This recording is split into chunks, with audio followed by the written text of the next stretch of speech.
What would be your advice for a company that wants to start and grow in China? This comes down to... You've helped over 750 companies now. What do you see as those opportunities in 2024 in particular? I think the opportunity is the fact that we've used 2023 to get ourselves reacquainted, and now is the time to... Being on the ground here in Shanghai, I've noticed that. Isn't that amazing? I sat down with Christina Kohler-Kalucha, Head of Business Advisory of Woodbird Accountants and Advisors. She's a Hong Kong-born European. With over 20 years of experience in helping foreign investors enter the China and Hong Kong market, Christina has worked with over 750 international companies, from startups to publicly listed companies, across industries and sectors on their market strategy, implementation of business models, and helping them to focus on their growth in China and Hong Kong. We discussed how you can set up in China quickly and cost effectively, the opportunities for you from Shanghai to Hainan, and some upcoming trends for 2024 to keep an eye on. Christina is certainly someone that doesn't sugarcoat things and gives balance and practical advice when it comes to China. Kicking off on a reflection from 2023 to 2024, here's my chat with Christina Kohler-Kalucha.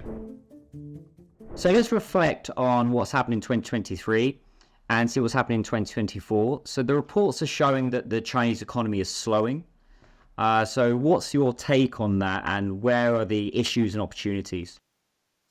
Well, I think the first thing we have to highlight is that compared to the rest of the world, China came out of COVID only last year.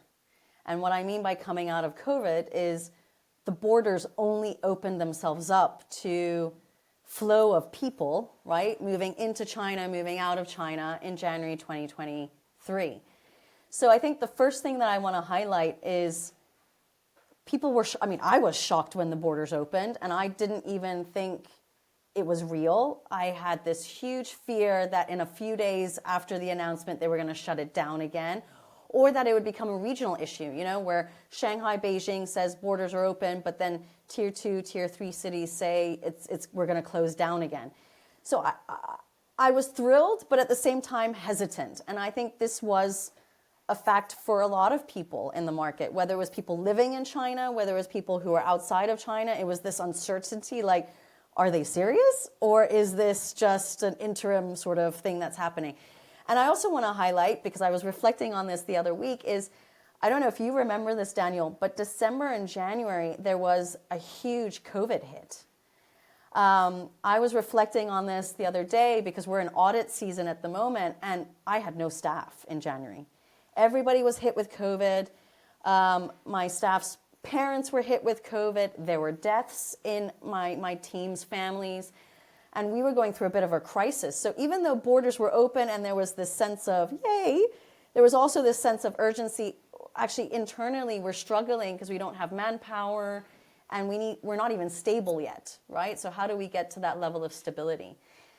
Come Chinese New Year, I think things became stable. And my honest feeling was, I have to get myself reacquainted with the country. I don't believe that there's going to be a spike in the economy. I think everybody has to get themselves reacquainted. I think even people in China have to get themselves reacquainted with this new normal. And so I predicted a slow growth. I knew there was going to be a growth, but I didn't expect huge numbers. So, the stats are showing that there was a 4.4% GDP growth in 2023. People might say it was 5.2%. People might say it was lower than 4.4%. I think everybody can look at whatever number they like ultimately. But I think that's amazing. I mean, if you look at some European countries and the growth that they had in 2023, nearly everybody is lower than that statistic. So I still see it as something positive. Have there been issues in the market? Yes, there have. A lot of things. Falling property prices, real estate companies going bankrupt. The government has a 60 trillion renminbi debt because they are funding all of these electric vehicle startups. Yeah, there are some serious issues, but I always see this as a sort of macro issue. When you are working on a day-to-day basis in China, I only see the opportunities. And that's where I'm excited for 2024. So what do you see as those opportunities in 2024 in particular? I think the opportunity is the fact that we've used 2023 to get ourselves reacquainted, and now is the time to hit that green button and say, let's move forward, right? It's now the opportunity, we're still in January 2024, now is the opportunity to say, are we going to make a go of this? Having done a few business trips, we've gone over there, we've met people face to face now, we're ready for China, is whether you're going to hit that green button or not, right? And there are going to be some people who don't want to take that risk, and so they'll say, no, we'll hold off on China and wait a few more years. And there will be others who are more gung-ho and are ready to take action and will proceed. And that action can be a variety of things. It can be, we're going to look for new distributors. It will be, we're going to set up our own entity. It will be, we're going to start expanding our supplier network. I mean, everybody's in a different stage in their journey. And then it's also, what are you doing in China? Are you sourcing? Are you manufacturing? Are you selling? Are you offering services? I mean, everybody is doing a little bit of something different. But the economy, just like anywhere else in the world, is not going to grow into double-digit numbers. And China has not grown into double-digit numbers even prior to COVID, right? People forget history. Look at the stats over the last 10 years. It's been slowing down naturally, as has every other European nation, so has the US, Australia, etc. But I just want to highlight, China is still doing better than other countries, right? Let's not forget that. So, these opportunities that I'm seeing is just really initially, are you going to go for it or are you not? Being on the ground here in Shanghai, I've noticed that with the foreigners coming back now, and these policies, they've just signed the special policy for people from the Republic of Ireland. They've followed suit for visa free, which is good. Isn't that amazing? Isn't this new development phenomenal? I mean, the thought now, when I go back to Shanghai, I can go to Shanghai, or I can go to China for 15 straight days without getting a visa. I mean, I don't have to go through the hassle of doing any of that. I think it's even more amazing for people in Hong Kong, because I was just there, that they can literally at a moment's notice decide, I'll hop on a flight if there's an emergency, right? Or I can cross the border into Shenzhen like that. It's just immediate. And, this I never thought was going to happen. This openness of no visas, I think it's a fantastic breakthrough.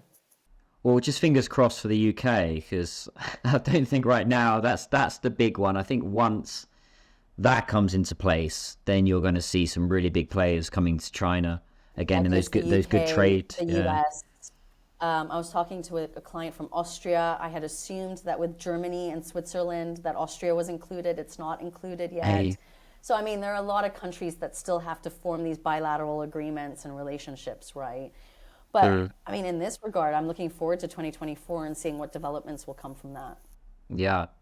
Just related back to the Irish, I've actually seen that recently. A lot of CEOs, and I work a bit in the education space, so I'm seeing a lot of those director of marketing admissions coming over to China, meeting with other schools. It's a really exciting time to be here. So I know there was quite a few regulations in 2023. So can you list just a couple of notable ones that are quite relevant for businesses that are entering China or currently in China? I mean, I think something that has always been ongoing is the opening up of this negative list. So China has a negative list, which, as it sounds like, is a list of companies that are not permitted to come into China unless they have a Chinese joint venture partner, or they're just in an industry that is completely restricted. This negative list is getting smaller and smaller over the years. And again, it's gotten smaller in 2023. So I think that is a great sign. I think we also have to look at China's general plans for certain industries that are encouraged and that where they're looking for that investment. If you are looking at clean tech, medical device, I mean, these are all industries where China is looking for that foreign expertise to come in. And again, there are preferential policies around that in terms of special tax rates, etc., or even locations where you can set up your business. Data protection has been a major topic in 2023, especially around personal data protection. So as a company in China, there are certain guidelines you have to implement in terms of protecting your employees' data, protecting also the data of your suppliers, your distributors, any third parties that you're going to be collaborating with. That's been very big. But I mean, data protection, again, Daniel, is really not something that on a global scale is new. We have GDPR regulations in Europe that we've had for quite some time, and it's pretty much a replica of that that's been implemented in China, right? I think another one is just in regards to food and beverage. It's looking at all these up and coming regulations in terms of safety.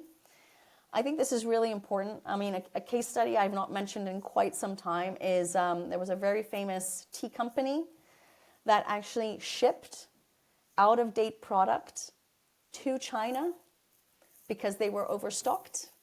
And they thought, let's try and ship it over. And obviously it got stopped at customs by the quality control inspectors, right? The QIC. And thank God, right? I mean, I lived in Shanghai for close to 18 years. Prior to COVID, I left.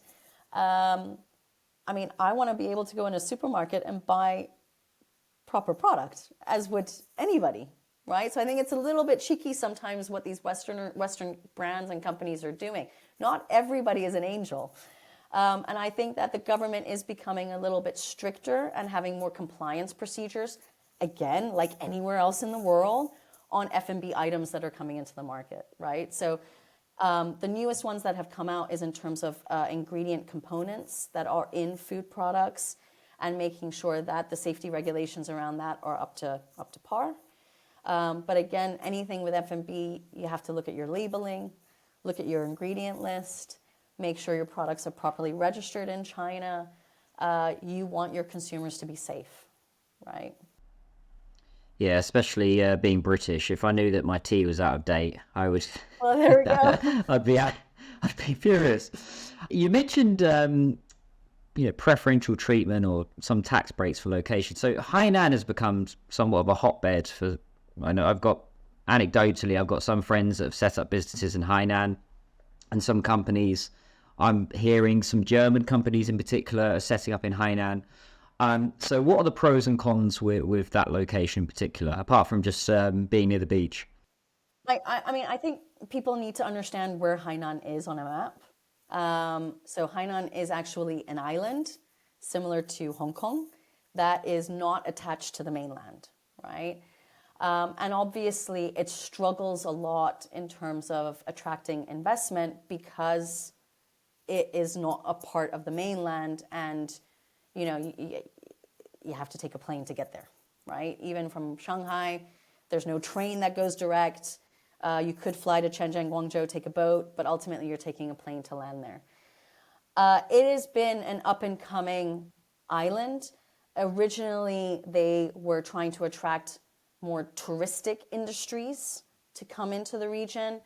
Now they've even, I don't know if you're aware of this, Daniel, they are now famously known as the cosmetic surgery places in the world. So it's coming up to par with Bangkok in terms of getting plastic surgeries and things like that.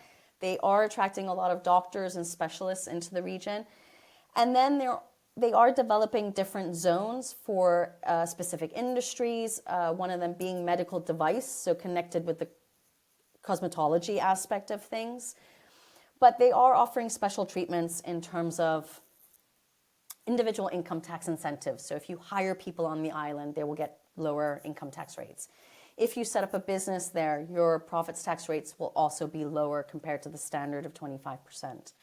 You might even find places where you have rent-free office locations because, again, they're trying to attract. I think just strategically from a location perspective, I don't know if it is the right location to be in strategically, because you would still want your products to go into Shanghai or go into Beijing or Ningbo or Qingdao, wherever those big major ports are. So to have a company in Hainan and then your products going all the way up north, again, it's a strategy that you have to look into to analyze whether it makes sense for you or not. I also have friends who are individual business owners who have set up their structures there. Their businesses are very straightforward. A lot of them are consulting based, and therefore they invoice out of Hainan for this benefit. But keep in mind, if you then want to hire people in Shanghai, in Beijing, think about the social insurance and housing fund dilemma, right? You've got a company in Hainan. Are they going to be under the Hainan social insurance and housing fund scheme, or are you going to set up branch offices then in these other locations to hire these employees, right? So again, look at the strategy, understand the pros and cons. There are a lot of legal and tax consequences that you have to think about based on where you're physically operating then in China.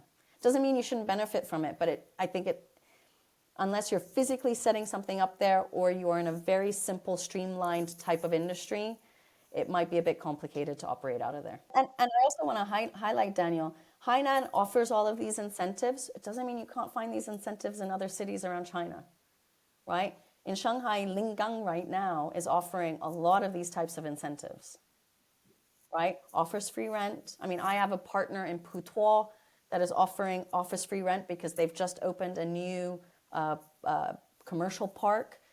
You can also get tax incentives, whether it's for individual income tax, VAT, or profits tax. So you can find these benefits also in other cities, right? And I think it's just a matter of looking at your business strategically from a location perspective to figure out what fits you best. So you've helped, is it over 750 companies now, which is, I'd love to get there one day, I guess. It's over 20 years, right? Well, it's still very, very impressive. So what would be your advice for a company that wants to start and grow in China? For me, starting and growing is two different phases. The starting phase is the foundation phase, right? So it's understanding what are your goals and objectives in China, right? And nowadays, I kind of want to spread China also into other regions because companies do have or are starting to have an APAC objective and goal, which does entail China, but also entails Southeast Asia, might also entail Japan and Korea. So I think it's really creating these goals and objectives. What do we want to achieve? And obviously that entails creating a forecast, a budget, doing market research, understanding these markets, and then most importantly, understanding what are your financial resources, right? The amount of companies that come to me and say, I want to go to China, but actually we don't have money. We want everything free of charge. I mean, it's not going to happen, right? The investment that you have to put into China is big, and you do need to have the financial resources available to make that type of investment and to have a really good go at it. And again, this comes down to knowing partners that can help you find these deals. Yeah. Like I said, unless you know where to look, you might not know that you can get rental-free periods on office rent. Yeah. Right? But again, let me add a bit of a disclaimer because I think people sometimes forget about this. These preferential treatments are not forever, right? These are preferential treatments for today. And if you're making your business plan for today, you'll benefit from them. If you're making your business plan for 2 years, I have no idea if these preferential treatments will still exist. This year alone, there are several what we used to call preferential zones. One of them is Qinghai in Shenzhen, offering preferential tax rates that will be revoked this year, right? So there are development zones which are saying, we gave you preferential treatments for up to 10 years. We want now to get back to the standard, and we're going to now increase the rates, right? So also choosing locations based on these preferential treatments, great for today, Will it be beneficial to you? I don't know. In 5 to 10 years' time, I have no idea. Nobody can actually tell you that. Not even government officers can tell you that, because probably in 5 to 10 years, they're not working in these bureaus anymore, right? So we're talking about Hainan. Just to highlight, these are preferential treatments for today. If we're talking about Lingang or other zones in Putuo that are offering rental-free prices or benefits on tax, that is for today. Who knows how long these will last?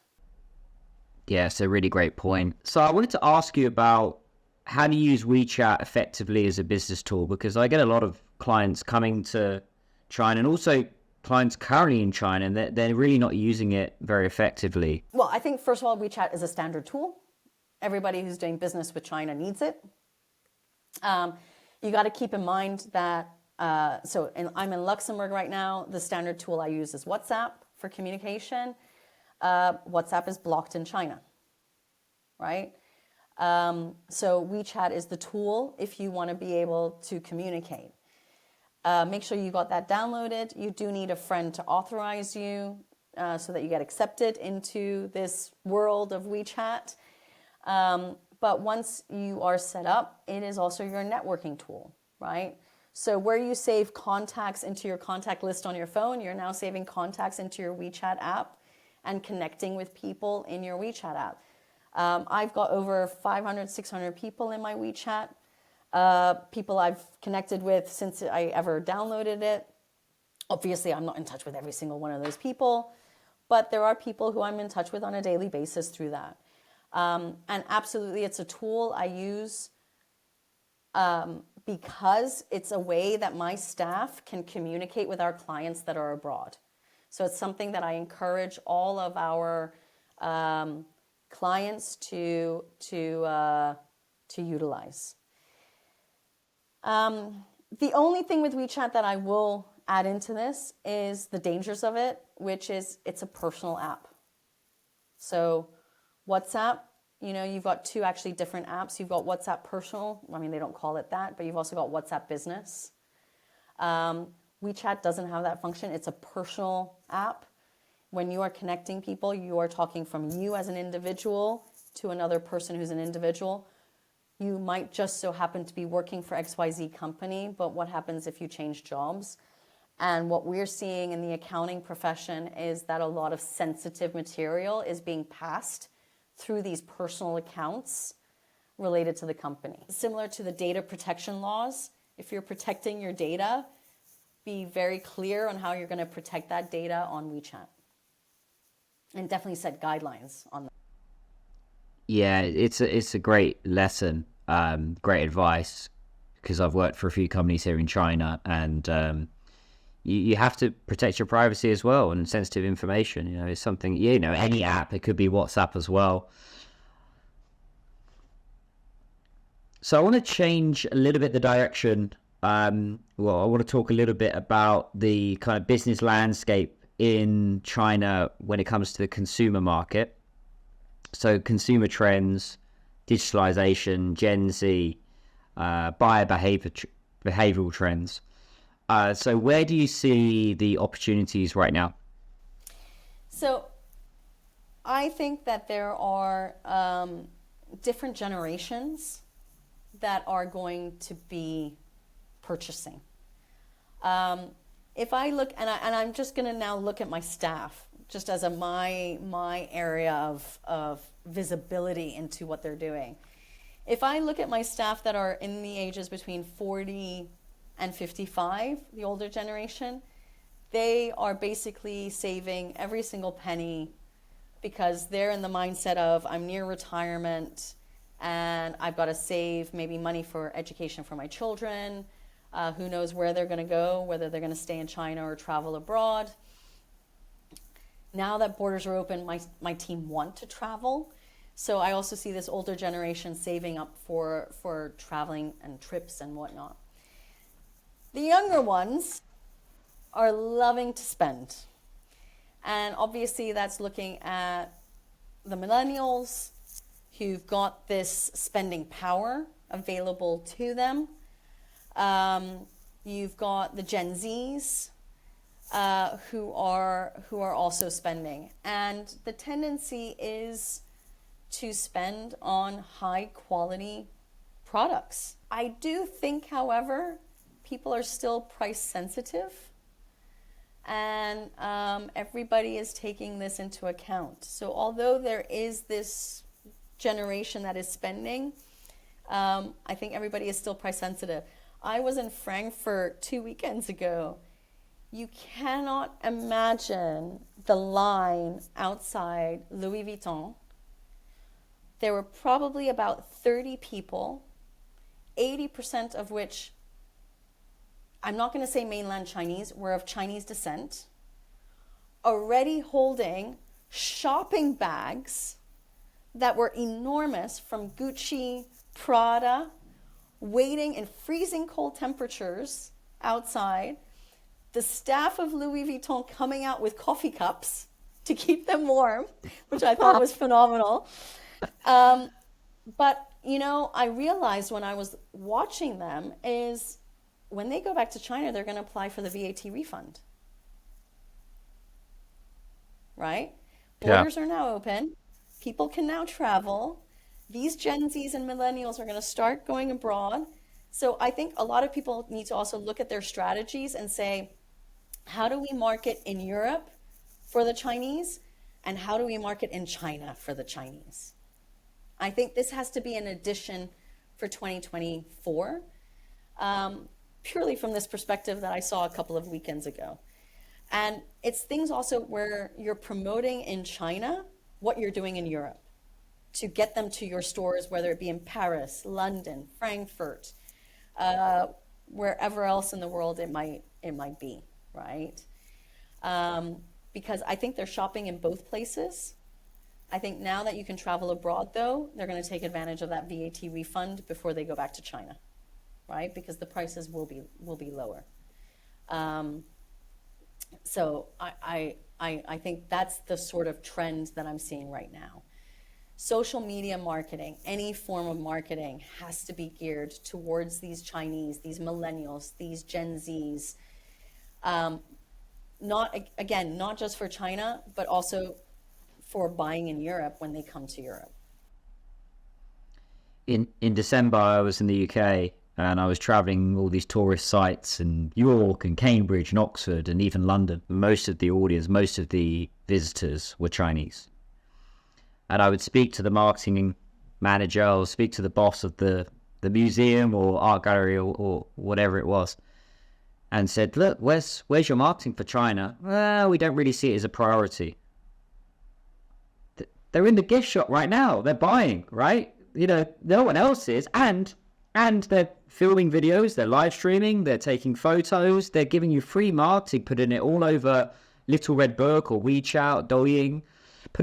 And do you not see that? Oh, yes, we see it now. So it's these kind of platforms, and your Thrive in China series is a really great example of that. It's putting a spotlight on what brands or companies from any industry don't quite see.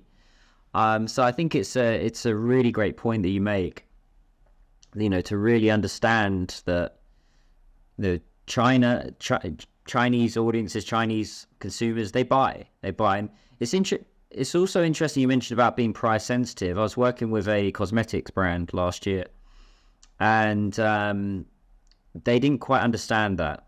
They were quite tough on the price. They wanted to stick to their sort of, let's say, UK price, and they weren't going to budge. And I said, well, if you just knock off another 50 RMB, even 100 RMB, you may need to do that just to, you know, budge the market. Let's reflect a little bit on 11/11, right? And I'm not a marketing agency. I just have clients who are operating in China, and I am reflecting on their success or lack of success, if you will, in 11/11. I think, you know, this past year, it's been a disappointment.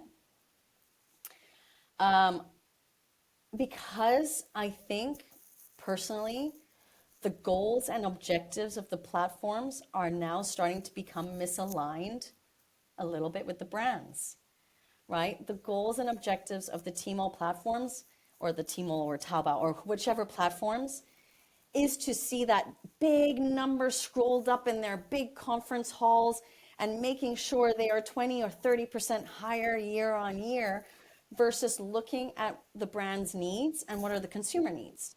They're focused on the numbers. And I had a client who was pretty upset by the results of 11/11. And he was told by Tmall, well, it just means you have to give bigger discounts. And, he was like, well, then I have no margin. Do you not realize I have other costs that I have to account for when I'm selling, right? And at the same time, I still want to be considered a premium brand. I mean, you have to have a balance there, right? And so I think a lot of brands this year are going to be reevaluating whether they participate in these big themed festivals, if you will, these online festivals, whether it makes sense for them to give these types of discounts during these festivals, or whether it's about taking a stand now, having your flagship stores, but saying, no, this is our value, right? We'll give you discounts during these festivals, but we're not going to give enormous amounts. So I think there's a lot to look at in 2024 in terms of strategy, in terms of what brands should be looking at as priorities. I don't know, Daniel, are you feeling that the market is also getting saturated a little bit? Or do you still see opportunities? I'm reversing the questions now, but I'm curious from your perspective. Do you see saturation, or do you still see these opportunities in certain niches? I still see these opportunities. There are some industries like education, particularly the UK. It's brand Britain. Studying in the UK is number one now. There's more Chinese students than ever year on year. So that obviously means that not just universities, it's also Chinese families leaving China, setting up in the UK, sending their children to private school. So that's one trend I'm seeing. On the e-commerce platforms, there are other opportunities now with Pinduoduo or Tmall, right, in the West. They're taking some of that market share and offering a different solution. It's almost like buying with your friends, which I think is a very clever model. But the offline events as well. I didn't even know about that opportunity. I didn't know about this option. See, it's all about knowing what's happening in the market and what's available to you to kind of pivot, right? Yeah, and it's interesting you mentioned Hainan, because that is the hotbed of all these KOLs now. So a lot of KOLs have left Hangzhou and Shanghai, and they're all wanting an easier life on the beach, frolicking around, and it's seen as an ideal. Chinese people want that as their ideal life. Living on a beach and being able to live your own life. Yeah, palm trees. Yeah, they don't want to go to Bali. They want to stay in China, and Hainan is the alternative. So I'm seeing a lot of, particularly UK B2B companies, and German as well. German and UK B2B companies entering China. Property companies. So there's a lot of property companies from Frankfurt, from the UK, financial services for Chinese wanting to go, I'm talking about the other way, outbound. This is the opportunities that I see in China, and the real buzz with offline events. And my team the other day, they did a roster of what's coming up in 2024, and it's full of big expos again from a whole variety of different industries, and all over China. From tech to cosmetics to education to... And I think this is a fantastic point also to lead on to, is that there are still a lot of individuals who have not traveled back to China. I'm one of them, to be quite fair. I did go to Hong Kong, but I haven't set foot in mainland yet. But there are still a lot of people who have not taken the opportunity to get themselves reacquainted with China and to travel out there, right? And I think the fact that we've got visa-free periods for certain passport holders, these huge trade shows, offline events coming up, take these opportunities to meet people face to face, right? I think after now over 1 year of the borders being opened, we do not need to have any fear of things going back to quarantine or stopping, right? We are now in this new normal that COVID is the flu is COVID, nobody is testing, and we're not foreseeing any of these potential issues that might arise. So definitely, and also I want to highlight flight tickets have gone down. Hoorah. So these are all advantages now to make sure you get on the ground and go over. Yeah, I flew in December back to the UK, and both flights were quite cost effective. And I flew business as well. So, I mean, for they're me, they're still not pre-COVID levels yet. If you book in advance, though, you will find tickets under the equivalent of €1,000 if you're booking it from Europe. So take advantage. Yeah. Yeah. Christina, where can people find you? You can find me in a variety of different places. First of all, I love it when people connect with me on WeChat or even connect with me on LinkedIn. We post a lot of free material and content on both those locations. You can also find me on our website, woodburnglobal.com. Again, we have a lot of free materials and resources and publications available. We also have a podcast, which is called Thrive in China. It's on Spotify and on Apple. Just type in Thrive in China. And we have our weekly roundtable, like Daniel mentioned earlier, which highlights a variety of different topics around corporate services, corporate administration in China, and Hong Kong, how to protect yourself, what business models are available, what solutions are available. My biggest thing is knowledge is power. The more you know how to do business in China and Hong Kong, you know what solutions are available to you, how to build up something that's cost effective depending on the financial resources you have, the better you will be able to succeed in the market. So we've got all these avenues available. If you just head onto our website, everything is listed on there in any case. Wonderful, thank you. And I must say I'm a subscriber as well to your YouTube. I do love I check into the webinars once in a while, and I find them fantastic, really useful. They are actually quite enjoyable, and really looking forward to the next one. So thank you so much for your time, and learned a lot today, a lot of actionable points, a lot of great key takeaways for 2024. And thank you so much, Christina. Oh, my pleasure, Daniel. Hope to see you on our podcast in a few bits. I would love to. So, and when you're next back in Shanghai, let me know. I've got some events for you to speak at. So get on the stage. Yeah. Take care, guys. Subscribe, like, and I'll see you next time.